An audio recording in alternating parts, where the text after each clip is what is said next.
Hey, welcome back. Hope your Christmas was great. Mine sure was. I was a good boy and I got more lights.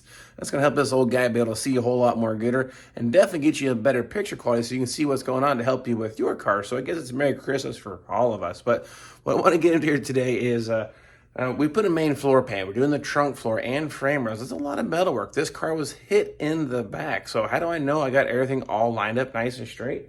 Well, for the most part, these panels almost fit together, almost foolproof, but a few little things you can do on the cheap, quick and easy to verify it's all good and you're going the right direction. It's going to require a little bit of, some pink string, some plumb bob, some duct tape, and a marker. Let me show you how this works. Well, let's get started. I'm going to draw you some pictures. That seems to make more sense to me sometimes. This is our front floor pan, the main floor pan of the car. This is our trunk floor, a little bit shorter, and a couple frame rails hanging off it.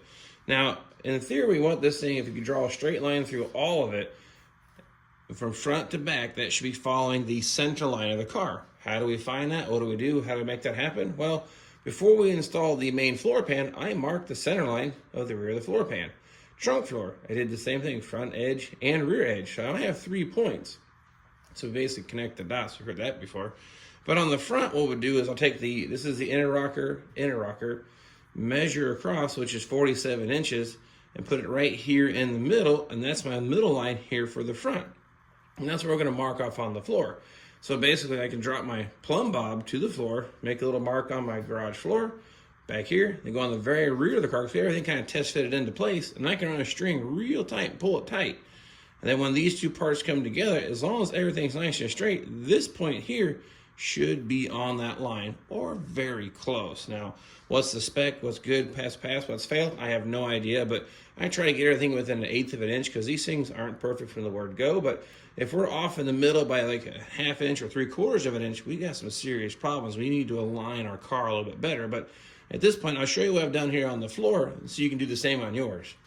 Okay, now on the front of the car, like I said, I use the rocker panel on the inside edge and here from this side to that side. I find it to be a more accurate measurement. I've tried using these holes before and I get about a 1/4 inch difference.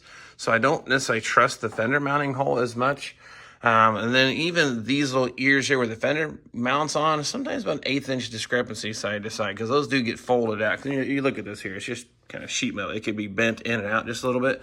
So again, if I was going to do this, or I would suggest, go right here to that pinch hole on that rocker panel. It's a solid point. Follows parallel to the rocker panels we've been using from the beginning as a point of reference. So shoot the tape measure from here to the other side, and you'll find here right in the center. And then you take the plumb bob, and I drop it down the transmission tunnel here, where it touches my tape measure at my halfway mark. Then I mark the floor. And that's my little arrow right there. Let's see if I can highlight that a little better. Okay, there. Now you see, but maybe you can see it, but you can't. But the string is right on top of that, right where I want it to be. That's going to be point number 1, the front. Now we do the same thing back there in the back. Back here to the back of the car, same situation. Now before we installed the trunk floor, I found the center line. Now I was actually able to use the corner of the trunk pan to the other side, divide by 2 and find it was actually pretty accurate. The bumper mounting holes are pretty decent too on the trunk floors. Use the edge to edge, as long as it's mirrored. Find your center line. So I've already found that. And I marked it up here on the inside there where the fuel filler neck goes. So my string's lined up with that. I'm gonna bring that straight down here to the floor as I hit it, and we'll get the same thing. I'll be able to get a mark right there on the floor, the thing stops swinging. That's my rear center line. Now, I will climb under the car here. I'll show you the center one here. Hopefully.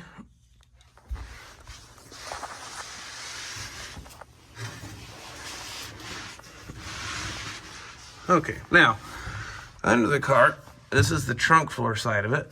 And this is the main floor pan. Now, I'm off just ever so slightly towards the driver's side on the main floor. We can actually probably adjust this trunk floor over just a little bit. Now, I did the same thing. Took the plumb bob, stuck it to this, and brought it down here to the floor, and you can see my mark right there. Now, we are 3/16 of an inch off. Now, if I move that trunk floor over that little bit, that's like a 1/16 of an inch. I'd probably within my 1/8 inch spec, but now you can see the idea. Now, if we were climbing underneath here and it looked like this, well, we've got some serious problems. I mean, even this I consider probably excessive, but where we're at right now, not bad. I don't think that's a whole lot to get too concerned with, but again, I'm gonna move this trunk floor over just to skosh and see how that works out. But this is a quick, easy way to see if you're running the center line of the car. All right, now we found the center line. I'm actually very happy with that. Come together really good, all things considered. I'm gonna just try to scoot that thing over just a little bit, kind of just a tiny bit, get the thing to pitch that way. And I bet you that thing will square up okay, or just push it towards the driver's side a hair. But these panels are really tight fitting already. It's snug against the floor pan. It kind of sits in a channel, so it's gonna take a little persuasion, but we're gonna give it a shot. Then once I get it positioned right, well, run my self-tappers right there between the two floor pans. That will lock the two together. And then we'll work on like the elevation and the height. Because before I cut that floor pan out from the previous go around, I made a measurement from the frame rail to my bubble level to the floor was 19.5 inches. So I'm gonna dial those things back in the same, because I know then at 19.5 inches, no jack stands underneath this car, my door gap was nice and even, looks like this. Again, it's all a little wide, but it's nice and even. It's not pie shaped. I'm not getting fatter at the top or skinnier at the top. It's staying nice and parallel. So I know at 19.5 inches, I should be good. Those are some of my measurements. Now the other thing we want to do, which I have done, is on the convertible, this top window frame can be pitched forward or backwards too far. A good point of reference for measuring this thing here, these seat belt holes are fantastic. It's hooked directly to the frame. They are mirrored of each other. So you can take your tape measure from that seat belt hole, run it up to a reference point here on the window channel, on the window frame. I like to use this inside corner here because that seems to be pretty consistent. This flange, I've seen variations in height, which then of course throw off your measurement. So if you want to do a side to side comparison, I'd recommend maybe jumping here to the inside edge and shooting down to the floor. You can check your window posts for that side. They should be from that hole to here. On the passenger side and driver's side should be the same, or I like to say within 1/8 of an inch. Then you can also do from this corner to that seatbelt hole and do an X pattern. You can see if your car is running true or any kind of twist to the upper part of it. And those same thing, numbers should really, really close. And I've also done for take from this point here, straight down there to that channel, the wiring rides in. That's typically about 36 inches, but this car is actually running really true so far, all things considered. Building on the garage floor, it can be done without a frame table, frame jig, frame rack, or any expensive tooling. Just stuff like this, tape measure, string, plumb bobs, climb around the floor, and you'll get it. It's possible to get it done, just takes a little more time. That's gonna do it this time around. Hope that sheds some light on the subject, but plenty more yet to go. I'm gonna start attaching that rear trunk floor, then welding it into place. I'm not sure how much that I'm going to video. But you kind of see the idea. You take your measurements, get your reference points, put things back the way they were, leave the panels on like the doors so you can inspect that gap between the quarter panel and the door and make sure it's not changing. Leave the trunk deck on, same idea, working that thing into place.